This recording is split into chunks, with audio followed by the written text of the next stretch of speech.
سورہ یاسین شریف کا دوسرا رکن اور 22ویں پارے کا 19واں آخری رکن۔ سورہ یاسین شریف کی آیت نمبر 13۔ وَاضْرِبْ لَهُمْ مَثَلًا أَصْحَابَ الْقَرْيَةِ، آپ ان کے لیے بستی والوں کی مثال بیان فرمائیں۔ اِذْ جَاءَهَا الْمُرْسَلُونَ، جب ان کے پاس بھیجے ہوئے آئے۔ یہ بستی کون سی بستی ہے؟ تو اس کے بارے میں مفسرین نے مختلف کلام لکھے، مختلف باتیں لکھی۔ بعض مفسرین تو کہتے ہیں کہ اس بستی کے متعلق ہم نہیں جانتے، اللہ ہی جانتا ہے کہ یہ بستی کون سی تھی۔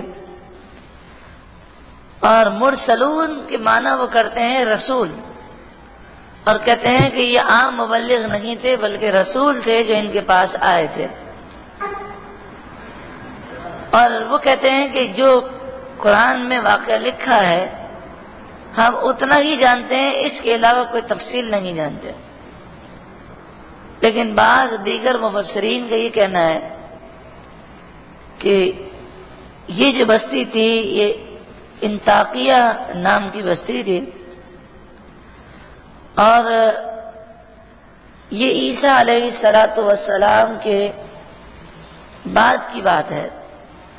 جب عیسیٰ علیہ السلام آپ تشریف لائے اور اپنے 2 مبلغین کو، صادق اور صدوق کو، آپ نے تبلیغ دین کے لیے اس بستی میں بھیجا، اور ان دونوں کے ہاتھوں پر آپ نے اپنے معجزات کو ظاہر فرمایا۔ کیونکہ آپ جانتے ہی ہیں کہ کسی ولی کا معجزہ، کسی ولی کی کرامت جو ہے، کسی ولی کی کرامت در حقیقت اس کے نبی کا معجزہ ہے۔ تو یوں تو نبی اکرم صلی اللہ علیہ وآلہ وسلم کے معجزات ہزاروں میں ہیں، لیکن حضور کے بعد جتنے بھی صحابہ اور جتنے بھی اولیاء آئے ہیں انہوں نے جو جو کرامتیں دکھائیں در حقیقت وہ رسول اللہ کے فیض ہی سے ہے، اور یہ حضور ہی کا معجزہ ہے۔ جیسے مثال کے طور پر بعض بزرگوں کے متعلق یہ ہے کہ خانہ کعبہ ان کے لیے آ گیا اور خانہ کعبہ نے ان کا طواف کیا۔ تو خانہ کعبہ جب ان کے پاس آیا تو اس وقت بھی مکے میں خانہ کعبہ موجود تھا، وہاں سے ہٹا نہیں، لیکن اللہ تبارک و تعالی کی قدرت کہ وہاں بھی خانہ کعبہ موجود ہے اور یہاں اللہ کے ولی کے پاس بھی آ گیا۔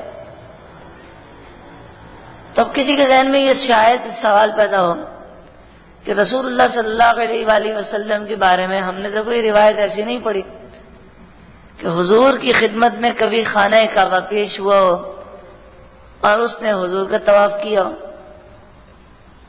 اس کا جواب یہ ہے کہ جو بھی اللہ کے نیک بندے ہیں وہ اپنی کرامات کا ظہور اکثر و پیشتر نہیں فرماتے جب تک کہ ضرورت نہ ہو۔ اسی طرح نبی کا معاملہ ہے۔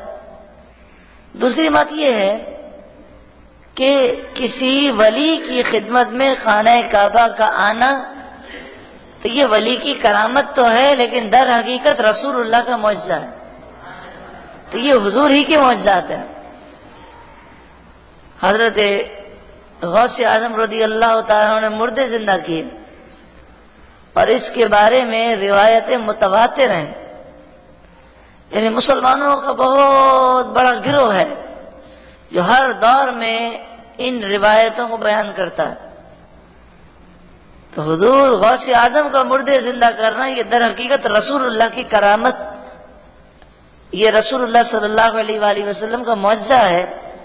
حضور غوث اعظم کی کرامت رسول اللہ کا معجزہ ہے، کیونکہ حضور ہی کے فیض سے یہ کرامت جاری ہوئی ہے۔ اسی طرح ہم دیکھیں خواجہ غریب نواز نے 90 لاکھ کافروں کو مسلمان کیا، تو در حقیقت یہ رسول اللہ ہی کا فیض ہے۔ تو 2 مبلغین صادق اور صدوق وہ اس بستی میں آئے، اور ان کے ہاتھ پر عیسیٰ علیہ السلام نے یہ معجزات جاری فرما دیے، ان کی کرامت کے طور پر مردوں کو زندہ کرنا، مریضوں کو شفا دینا، مادر ذات اندھوں کو آنکھیں دینا، برس کے مریضوں کو شفا دینا۔ اذ ارسلنا الیہم اثنین، جب ہم نے ان کی طرف 2 بھیجے۔ اب جب یہ دونوں آئے تو انہوں نے ایک چرواہے کو پایا، حبیب نجار، اسے انہوں نے تبلیغ کی۔ تو اس نے کہا کہ میرا بیٹا بہت بیمار ہے، اگر اسے تندرست کر دو تو مجھے یقین آ جائے۔ تو وہ گئے اور اس کے سامنے ہی اس کے بیٹے پر ہاتھ پھیرا تو وہ فوراً تندرست ہو گیا۔ تو حبیب نجار جو ہے وہ ان پر ایمان لے آئے۔ جب یہ بات اب بادشاہ تک پہنچی کہ لوگ بڑی تیزی کے ساتھ ایمان لا رہے ہیں، تو بادشاہ نے ان کو بلایا اور کہا کہ تم کون ہو؟ تو انہوں نے جب دین کی بات کی تو کہنے لگا یہ تو کوئی نیا دین ہے۔ اس نے اٹھا کر ان دونوں کو جیل میں ڈال دیا۔ فَكَذَّبُوهُمَا، تو لوگوں نے ان دونوں کو جھٹلایا۔ فَعَزَّزْنَا بِثَالِثٍ، تو ہم نے تیسرے کے ذریعے ان کی مدد فرمائی۔ حضرت شمعون کو حضرت عیسیٰ علیہ السلام نے بھیجا۔ جب وہ وہاں پہنچے تو انہوں نے دوسرا طریقہ اختیار کیا، انہوں نے خاموشی اختیار کی، لوگوں کو واعظ و نصیحت ابھی نہیں فرمایا، بلکہ آپ نے معلومات کی کہ بادشاہ کا قریبی کون ہے۔ تو پھر یہ بادشاہ کے جو قریبی تھے ان سے انہوں نے دوستی کی اور ان کے ذریعے انہوں نے بادشاہ کا قرب پا لیا۔ پھر بادشاہ کے سامنے وہ حکمت کی باتیں کرنے لگے، بادشاہ بڑا خوش ہوتا تھا، اور آخرکار بادشاہ ان سے محبت کرنے لگا، ان کا گرویدہ ہو گیا۔ تو حضرت شمعون نے ایک دن بادشاہ سے کہا، اے بادشاہ، سنا ہے آپ نے 2 آدمیوں کو جیل میں ڈال دیا ہے، کیوں ڈالا ہے آپ نے؟ بادشاہ نے کہا کہ انہوں نے کوئی نئے دین کی بات کی تو میں نے ڈال دیا۔ تو انہوں نے کہا کہ ان کی بات سننی تو چاہیے، نہ جانے وہ کیا کہتے ہوں۔ بادشاہ نے کہا یہ بات تو ہے، چلے انہیں بلاتے ہیں۔ ان دونوں کو بلایا گیا اور بادشاہ نے ان سے پوچھا، تو حضرت شمعون نے بادشاہ کی طرف سے پہلے ان سے گفتگو کی اور کہا بھائی تم دونوں کیوں آئے ہو؟ حالانکہ حضرت شمعون بھی ان کے ساتھی ہیں لیکن انہوں نے ظاہر نہیں کیا۔ تو وہ دونوں بولے کہ ہم اس لیے آئے کہ عیسیٰ علیہ السلام نے ہمیں بھیجا ہے، ہم دین حق لے کر آئے۔ تو حضرت شمعون نے کہا کہ کیا تمہارے پاس اس کی کوئی نشانی ہے؟ تو کہنے لگے ہاں، ہم مردے زندہ کرتے ہیں، مریضوں کو شفا دیتے ہیں۔ حضرت شمعون نے کہا کہ آج تم کون سی نشانی دکھاؤ گے؟ تو وہ بولے جو بادشاہ چاہے وہ دکھائیں گے۔ تو شمعون نے کہا کہ آپ کیا ان سی نشانی چاہتے ہیں؟ تو بادشاہ نے کہا کہ 7 دن ہو گئے، ایک نوجوان لڑکے کا انتقال ہو گیا، اس کا باپ جو ہے وہ کسان ہے، وہ گیا ہوا ہے، تو میں 7 دن سے انتظار کر رہا ہوں کہ وہ آئے تو اس کی لاش کو دفناؤں، تو اس کی لاش اب سڑ چکی ہے، اسے زندہ کر دیں۔ تو وہ دونوں مبلغین اس کے پاس جاتے ہیں اور کہتے ہیں اللہ کے حکم سے زندہ ہو جاتا، وہ زندہ ہو جاتا ہے۔ زندہ ہو کر وہ چیخ و پکار کرتا ہے اور کہتا ہے کہ افسوس میرا خاتمہ کفر پر ہوا تھا، اب میں سچی پکی توبہ کرتا ہوں اور ایمان لاتا ہوں۔ اور پھر کہتا ہے بادشاہ تو بھی ان پر ایمان لا، میں دیکھ رہا ہوں کہ آسمان کا دروازہ کھلا ہوا ہے اور وہاں سے فرشتے آئے ہیں اور وہ یہ تینوں پر ایمان لانے کا تینوں کی باتیں ماننے کا حکم دے رہے ہیں۔ بادشاہ نے کہا تین کون؟ اس نے کہا صادق، صدوق اور شمون۔ تب بادشاہ کو معلوم ہوا کہ شمون بھی انہی کے ساتھی ہیں۔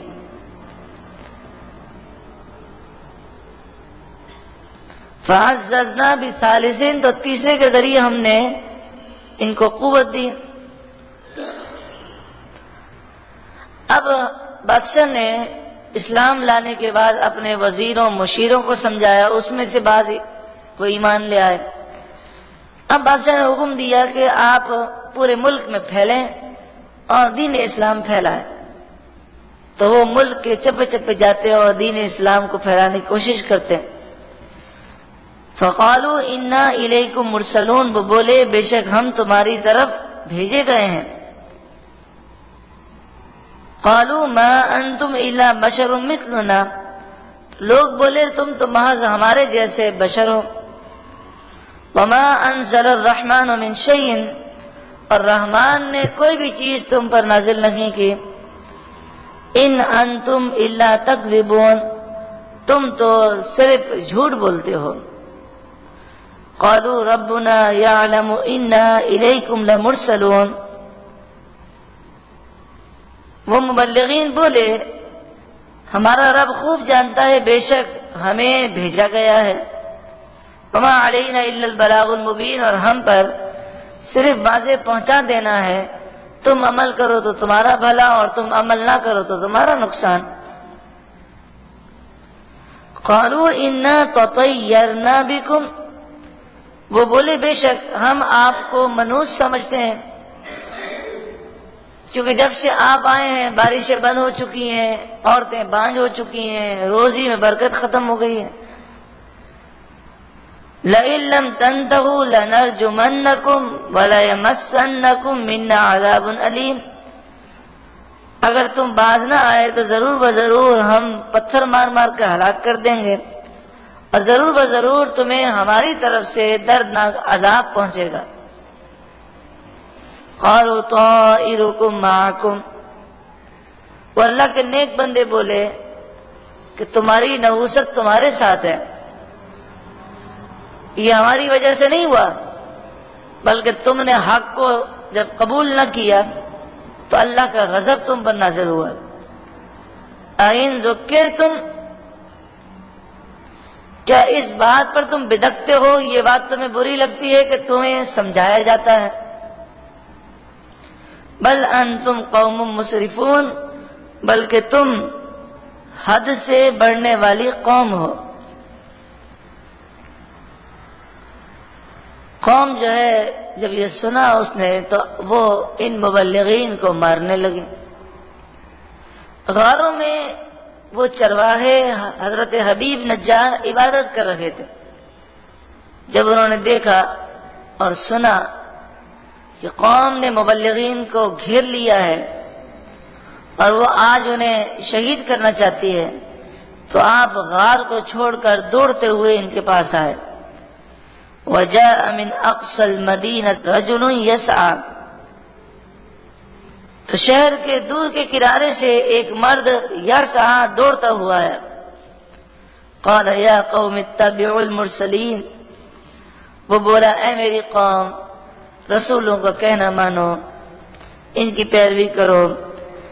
اتبعوا من لا يسألكم اجرا وهم مهتدون، ان کا کہنا مانو جو تم سے اجرت نہیں مانگتے اور وہ ہدایت یافتہ ہے۔ فی سبیل اللہ، تمہیں دین کی باتیں بتاتے ہیں، تمہارا اپنا بھلا چاہتے ہیں تو ان کی بات مانو، اور جو تم انہیں شہید کرنے لگے ہو ایسا نہ کرو۔